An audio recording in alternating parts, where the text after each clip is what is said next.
അസ്സാം വലൈക്കും വറഹമത്തുള്ള. അൽഹംദുലില്ലാ വസ്സലാത്തു വസ്സലാം അല റസൂലില്ലാ വഅല ആലിഹി വ സുഹാബിഹി അജ്മഈൻ അമ്മാ ബഅദ്. കഴിഞ്ഞ ദിവസം കാഞ്ഞങ്ങാട് നിന്നും ഒരു കോൺഫറൻസ് കഴിഞ്ഞ് തിരിച്ചു പോരുന്ന വഴിയിൽ ഞാനും നമ്മുടെ ഒരു മുതിർന്ന പണ്ഡിതനും കൂടെ ഒന്നിച്ചുള്ള യാത്രയിൽ ഞങ്ങൾ ട്രെയിൻ കാത്ത് റെയിൽവേ സ്റ്റേഷനിൽ ഇരിക്കുകയാണ്. അപ്പോൾ റെയിൽവേ സ്റ്റേഷൻ്റെ അടുത്ത് തന്നെയാണ് ഈ പ്രോഗ്രാം നടന്ന സമ്മേളന നഗരിയുള്ളത്. അപ്പോൾ അവിടെ തൽക്കാലം കയ്യിലുള്ള ഭക്ഷണം അവിടെ ഇരുന്ന് ഞങ്ങൾ കഴിക്കുമ്പോൾ രണ്ട് കുട്ടികൾ, എൻ്റെ ഒരു മനസ്സ് പ്രകാരം ഒരു മുതിർന്നവനൊരു 8ാം ക്ലാസ്സിലോ താഴെയുള്ള കുട്ടി ഒരു 6ാം ക്ലാസ്സിലോ ഒക്കെ ആവാൻ അത്രേ നമുക്ക് അവർക്ക് പ്രായം തോന്നിക്കുന്നുള്ളൂ. അപ്പോൾ അവർ ഞങ്ങൾ ഭക്ഷണം കഴിക്കുന്ന സ്ഥലത്തേക്ക് വന്നു. അപ്പോൾ അവരെന്തോ ഒരു കാര്യത്തിന് ആവശ്യത്തിന് അവർ റെയിൽവേ സ്റ്റേഷനിൽ വന്നതാണ്, തൊട്ടടുത്ത് തന്നെ ആവുന്നതുകൊണ്ട്. അപ്പോൾ അവർ ഞങ്ങളോട് ചോദിച്ചു, പിന്നെ സലാം പറഞ്ഞു, കൈ തന്നു. എന്നിട്ട് എന്തെങ്കിലും ആവശ്യമുണ്ടോ, ജ്യൂസ് വാങ്ങട്ടെ അല്ലെങ്കിൽ ചായ വാങ്ങട്ടെ? അപ്പോൾ ഞങ്ങൾ പറഞ്ഞു ഞങ്ങൾ ചായക്ക് ഓർഡർ ചെയ്തിട്ടുണ്ട്, ചായപ്പം എത്തും. അങ്ങനെ എന്തെങ്കിലും ഞങ്ങൾ ആവശ്യപ്പെട്ടേ പറ്റൂ എന്ന ഒരു നിർബന്ധം ഞങ്ങളിൽ ആ കുട്ടി ചെലുത്തി. അപ്പോൾ നമ്മളൊന്നും ആവശ്യമില്ലാത്തത് കൊണ്ട് വളരെ സ്നേഹപൂർവ്വം അവനെ ചോദിച്ചു, അവൻ്റെ വാപ്പനെ ആരാണെന്ന് ചോദിച്ചു, സ്ഥലം അന്വേഷിച്ചു, അവനെ കൂടുതൽ പരിചയപ്പെടാൻ ശ്രമിച്ചു. പക്ഷേ അങ്ങനെ അവൻ എന്ത് ചെയ്തു, ഒന്നും വേണ്ടെന്ന് പറഞ്ഞപ്പോൾ ഒരല്പം നിരാശയോട് കൂടെയാണ് അവൻ പോയത്. പോയി കുറച്ച് കഴിഞ്ഞിട്ട് അവൻ എന്ത് ചെയ്യുന്നുണ്ട്, 2 ബിസ്ക്കറ്റ് പാക്കറ്റുമായിട്ട് അവൻ വരുന്നുണ്ട്.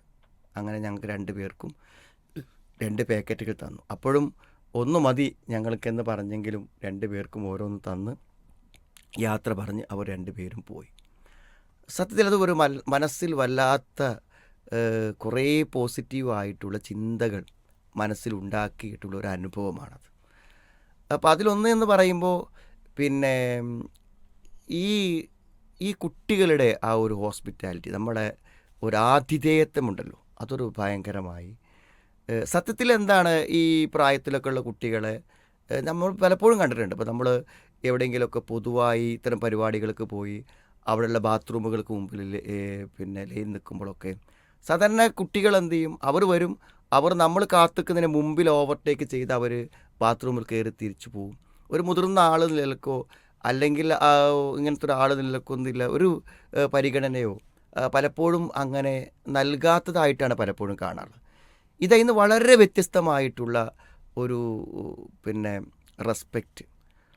അപ്പോൾ അത് വല്ലാത്തൊരു മനസ്സാണ്. ഒരു പക്ഷേ ഒരു നാടിൻ്റെ സ്ഥിതിവിശേഷമായിരിക്കാം, അതല്ലെങ്കിൽ ആ വീടിൻ്റെ ഒരു കൾച്ചറായിരിക്കാം, അതല്ലെങ്കിൽ അവർ നേടിയെടുത്ത മതപരമായിട്ടുള്ള ദീനിയായിട്ടുള്ള അവരുടെ അറിവുകളായിരിക്കാം. ഏതായിരുന്നാലും നമ്മുടെ കുട്ടികളിൽ ഉണ്ടാവേണ്ട വളരെ പോസിറ്റീവായിട്ടുള്ള ഒരു ഗുണമായിട്ടത് തോന്നി. നമ്മുടെ വീട്ടിലൊരു അതിഥി വരികയാണെന്നുണ്ടെങ്കിൽ എന്തെങ്കിലും ആ അതിഥിയെ പരിചയപ്പെടാനും ആ അതിഥിയോട് വിശേഷങ്ങൾ ചോദിക്കാനും അയാളെ റെസ്പെക്റ്റ് ചെയ്യാനും ഒക്കെയുള്ള ആ ഒരു മനസ്സുണ്ടല്ലോ, അത് തീർച്ചയായും നമ്മുടെ പുതിയ തലമുറക്ക് നമ്മൾ പകർന്നു നൽകേണ്ടതാണ്. രണ്ടാമത്തൊരു കാര്യം, മനസ്സിൽ കൂടെ കടന്നുപോയൊരു കാര്യം, ഇത്തരം ദീനിൻ്റെ രംഗത്ത് പ്രവർത്തിക്കുന്ന ആളുകളെ സ്നേഹിക്കുകയും അവരെ ബഹുമാനിക്കുകയും അവർ തങ്ങൾക്ക് ഇഷ്ടപ്പെട്ടവരായി തീരുകയും ചെയ്യുക എന്നുള്ളത് അവർ ദീനിൻ്റെ ഭാഗമാകുന്നു എന്നതിന് തെളിവാണ്. അതും എന്താണ്, ഇന്നത്തെ കാലത്ത് കൊറിയൻ ഫാൻസും അങ്ങനെ വ്യത്യസ്തമായ സംഗതികളുടെയൊക്കെ ആളുകളായിട്ട് ആളുകൾ മാറുമ്പോൾ അവിടെ ദീനിനോട് പ്രതിബദ്ധതയുള്ള ഒരു സംസ്കാരവും താല്പര്യവും മനസ്സിൽ വളർന്നു വരുന്നു എന്നതും വളരെ പ്രധാനമായി തോന്നി. മൂന്നാമത്തൊരു കാര്യം, എന്തായിരുന്നാലും അവരുടെ മാതാപിതാക്കൾ നമ്മളെ അറിയുന്നവരും നമ്മളെ ബഹുമാനിക്കുന്നവരും സ്നേഹിക്കുന്നവരുമാണ്. ആ മാതാപിതാക്കളുടെ അതേ മനസ്സും അതേ താല്പര്യങ്ങളും മക്കൾക്ക് പകർന്നു നൽകുന്നതിൽ അവർ വിജയിക്കുന്നു. അവരെ ഇത്രയും ചെറുപ്പത്തിൽ തന്നെ ദീനിൻ്റെ ഭാഗമാക്കി മാറ്റാൻ കഴിയുന്നു എന്നതും വളരെയധികം ശ്ലാഘനീയമായ അഭിനന്ദനാർഹമായിട്ടുള്ള ഒരു കാര്യമായി അനുഭവപ്പെടുന്നു. തീർച്ചയായും നമ്മുടെ കുട്ടികൾ എവിടെയും മറ്റുള്ളവരെ അത്ഭുതപ്പെടുത്തുന്ന നല്ല സ്വഭാവത്തിൻ്റെയും നല്ല പെരുമാറ്റത്തിൻ്റെയും ആളുകളാക്കി കൊണ്ടുവരിക എന്നുള്ളത് വളരെ പ്രധാനപ്പെട്ട കാര്യമാണ്. ഉദാഹരണം ഷെയറിങ്, മറ്റുള്ളവർക്ക് നമ്മുടെ കയ്യിലുള്ളത് എന്തെങ്കിലും കൊടുക്കാനുള്ളൊരു മനസ്സ്, വേറുള്ളവർക്ക് വേണ്ടി വിട്ടുവീഴ്ചകൾ ചെയ്യാനും മാറി നിൽക്കാനുള്ള മനസ്സ്, അതൊരു നമ്മൾ പഠിപ്പിക്കേണ്ട ഒരു കാര്യമാണല്ലോ. ഒരു കുട്ടികൾക്ക് വേണ്ടിയുള്ള ഉണ്ടാക്കപ്പെട്ട ചെറിയ ഒരു വീഡിയോ, ആനിമേഷൻ വീഡിയോ കണ്ടു, ചെറിയ കുട്ടികൾക്ക് വേണ്ടി. അപ്പോൾ അതിൽ ചെറിയ കുട്ടികളാണ്, ഒരു പ്രീ സ്കൂളിലെ കുട്ടികളാണ്. അപ്പോൾ അവരൊരു ബസ്സിൻ്റെ മോഡൽ ഉണ്ടാക്കി അവർ അഭിനയിക്കുകയാണ്. എന്താണ് ബസ്സിൻ്റെ മോഡൽ? ബസ്സിലേക്ക് എന്ത് ചെയ്യുന്നു, അവരൊക്കെ എല്ലാവരും സീറ്റ് ഫില്ലായിട്ടിരിക്കുന്നു. അപ്പോൾ ആദ്യം ഒരു പ്രായമായ ഒരാൾ വടി കുത്തി വരുന്നു. അപ്പോൾ എന്ത് ചെയ്യുന്നു, ഒരാൾ എഴുന്നേറ്റ് കൊടുക്കുന്നു, അയാൾ അവിടെ ഇരിക്കുന്നു. പിന്നെ ഒരു ഗർഭിണി വരുന്നു, അപ്പോൾ ഒരാൾ എഴുന്നേൽക്കുന്നു, അവിടെ ഇരിക്കുന്നു. ഒരു കുട്ടിയുടെ അടുത്തൊരു സ്ത്രീ വരുന്നു, അപ്പോൾ എഴുന്നേൽക്കുന്നു, ഇരിക്കുന്നു. അപ്പോൾ അവശരായി വരുന്ന ആളുകൾക്ക് സീറ്റുകൾ മാറിക്കൊടുക്കുന്ന ആ ഒരു മര്യാദ ആ കുട്ടികളെ പഠിപ്പിക്കാൻ വേണ്ടിയിട്ടുള്ളൊരു വീഡിയോ ആണ്.